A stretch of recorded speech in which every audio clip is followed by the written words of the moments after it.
ఒక్క నిమిషం. నాకు కూడా ఎవరు లేరు. మీరు నాతో ఉండండి. అమ్మాయిని నేను చదివిస్తాను, పెళ్లి చేస్తాను, సొంత చెల్లిలా చూసుకుంటా. వద్దు బాబు. ఎందుకయ్యా? సీఎం గారు చెప్తున్నారు కదా.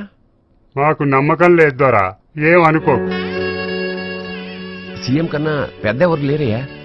అంత పెద్దోడే మాట తప్పాడయ్యా, మళ్ళీ మాట తప్పడం నమ్మకం ఏంటి సార్? మా ఊరి ఎమ్మెల్యే ఆడు మినిస్టర్ కూడా అవుతాడట. ఆడికి ఎంత గడ్డి పెడితే అర్థమవుతుందయ్యా ఆడి ఊర్లో ఆడాలని, కూతుర్లుగా చూసుకోవాలని. దున్నపోతుల్లా మీద పడి నా కూతుర్ని చెరిస్తే సిగ్గు లేకుండా ఆ దున్నపోతులు కొమ్ము కాచాడయ్యా. అది మీ జాతి. మీ మాట మీద నమ్మకం పోయింది సార్. పుణ్య కారులో దింపండి. వద్దు సార్, బస్సులో పోతాం, నలుగురు ఉంటారు.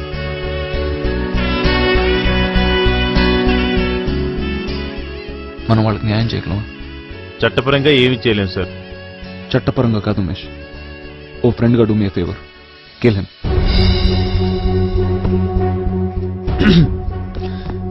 శర్మ గారు, ఇంకో అరగంటలో మన 2000 మంది ఆఫీసర్స్ కి ఆర్డర్స్ పాస్ చేయండి. రేపొద్దున షార్ప్ 6 o'clock కల్లా రేట్స్ మొదలవ్వాలి. ప్రతి మినిస్టర్, ఎమ్మెల్యే, ఎంపీ, ప్రజాప్రతినిధులను ముద్ర వేసుకున్న ప్రతి వార్డ్ని రేట్ చేయండి. ఎవరిని వదలొద్దు. వాళ్ళ బంధువులు, స్నేహితులు అందరినీ. Go with full force. Umesh గారు, మీరు కంప్లీట్ పోలీస్ ప్రొటెక్షన్ ఇవ్వండి. మనకు రైట్ లేదు సార్. శర్మ గారు, ఆస్తులు జప్తు చేయలేం, కానీ వాళ్ళు ఎంత దోచుకున్నారో మనం ప్రజలకు చూపించచ్చు కదా. ప్రతి గంటకి టీవీలో స్క్రోల్ రన్ చేయండి. గవర్నమెంట్ ఇంకా మనకు వరీ లేదు శర్మ గారు. I'm resigning. రేపు రాత్రి 8 o'clock గవర్నర్ అపాయింట్మెంట్ తీసుకోండి. 8 కల్లా రేట్స్ అయిపోవాలి. ఉమేష్ గారు, 8:10 మీరు వాడిని చంపేసేయండి. Okay sir. సీఎంగా ఉన్నప్పుడు చట్ట వ్యతిరేక చర్యలు తీసుకోకూడదు కదా. అలీ సార్,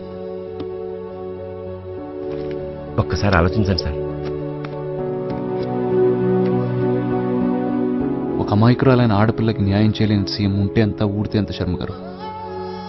చేతగాని వ్యవస్థలో చేతగాని సీఎం. ఇది కాదండి ప్రజలు కోరుకునేది. లక్షల కోట్లు, కొన్ని ప్రాజెక్టులు, ఇంత బియ్యం, ఇంత కరెంట్. ఇది కాదండి. మార్పు కోరుకుంటున్నారు. వ్యవస్థలో మార్పు, విధానాల్లో మార్పు, రాజకీయాల్లో మార్పు. అలీ పద.